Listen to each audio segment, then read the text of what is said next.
ladies and gentlemen, and welcome back to Palmfish Chess. This is International Master Camelia Ciobanu completing our Endgame series with this video in which I'm going to show you a very nice endgame of rook and pawns. And white is starting with 2 pawns up, and we need to find out how is he going to win. Well, in this precise moment, the rook is under attack, so the king would like to take the rook. So what are we going to do? Where is the best place to go to with our rook? Well, the rook is defending the pawn on c5, and it also has an outpost on e5, so that is a square that is supported by the pawn on f4. Okay, so we can see that white has 2 pawns up and they are passed pawns and the king is in the center, but for now it cannot go any further because of black's rook that is cutting away its entrance toward the center. Well, actually only up to f4 because there is a pawn in there, so probably if the king wants to enter black's territory, then it should slide through f3 and g5. But now the problem is that the rook is under attack, and the rook is very important on the 5th rank because it protects the pawn on c5, and black's rook is behind the pawn, and this stops it from pushing forward and promoting. Well, when the king is in the center, black's king, it is in between the 2 pawns, so whatever pawn white would push, the king would be able to stop. So what white does in this moment is, first of all, check the king on e5, not on d6, because the king can go up to f5 and block the other pawn. So rook to e5 is very, very important in this moment. Well, this position is from an actual game played by Larsen against Torre in 1973. Okay, so at this point white continued with bishop to with rook to e5 check, king to f6. Now let's see what happens if the king goes on d7.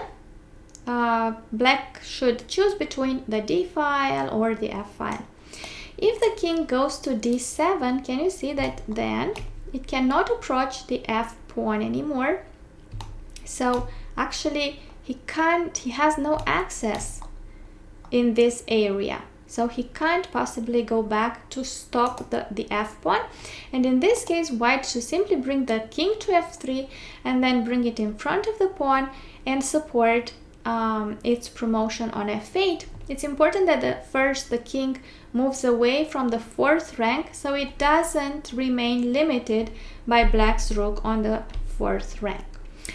Good, so after rook to e5 check, the king goes to f6, and now white can't push the f pawn and he can't push the c pawn for the moment.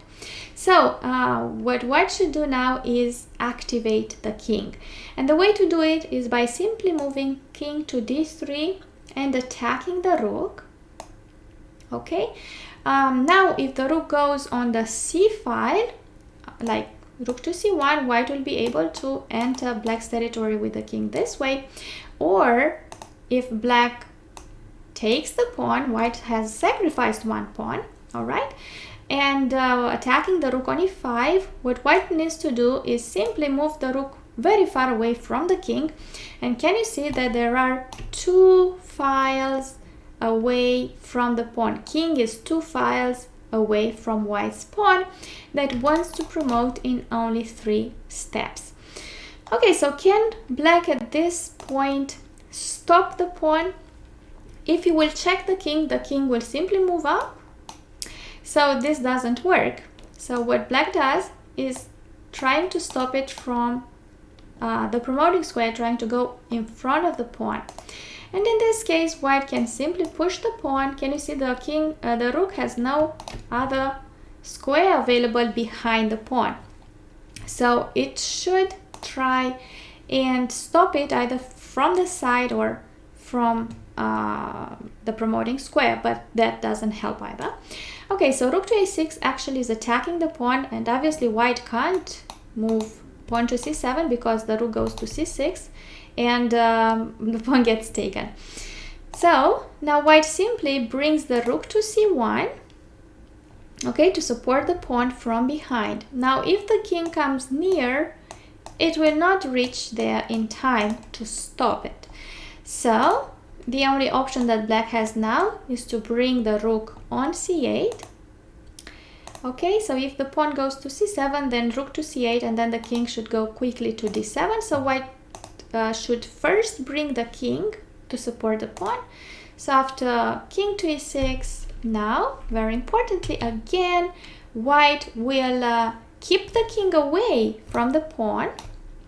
Alright, but now black can't stop anymore the king from going on b7 to control the promoting square and so push the pawn, and therefore white is winning this endgame. So we saw that from the beginning what white did was first send the king away from one of the pawns, and so black decided to move the king on f6, and then white sent the rook away and sacrificed one pawn, but in the same way kept black's king 2 files away from his own passed pawn. Black tried to stop the pawn, and white pushed it and then supported it with the rook from behind, and at that point he's approaching the pawn with the king, meant to reach b7, where he will support the pawn to promote on c8, and when black's king is trying to stop the pawn going closer to it, well, the rook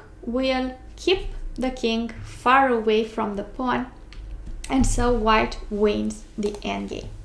Well, ladies and gentlemen, I hope that you enjoyed this endgame study and all this endgame series.